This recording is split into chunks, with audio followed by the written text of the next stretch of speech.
எந்த சைடுல இருந்து கேக் கட் பண்ணலாம்? எங்க கட் பண்ணாலும் சரிதான், கட் பண்ணதான். சுகர் சிரப்பு மேம், நடுவால பத்தவே இல்லை. ஃபீல் பண்ணுங்க, வாங்க நீங்கள் ஃபீல் பண்ணுங்க. அப்படியே உள்ளே போகும்போது ஒரு கை மட்டும் வைங்க.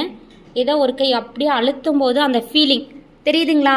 ஒரு இடத்துல இல்லாதது ஃபீல் பண்ணுறீங்களா? தெரிஞ்சிருச்சிங்களா? வெளியே எடுத்து பாருங்க எந்த இடத்துல இல்லைன்னு.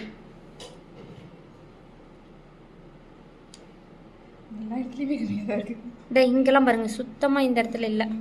இந்த கீழே ஏறலாம் லாஸ்ட்டில் தெரியுதுங்களா? சாப்பிட்டு பார்த்துங்க கேட்க. அடுத்ததுங்க தான். வா, சுகர் சூப் சூப்பராக கொடுத்துக்கிறீங்க இன்னைக்கு. ஃபீல் பண்ணுங்க, நேற்றுக்கும் இன்னைக்கு ஃபீல் பண்ணுங்க. ஃபீல் பண்ணி சொல்லுங்க. அழகா இறங்குதுங்களா? ஸ்மூத்தா தெரியுதுங்களா? நீங்கள் கொடுத்துக்கிறது கருத்து தொட்டு பார்த்துக்கலாம். செம.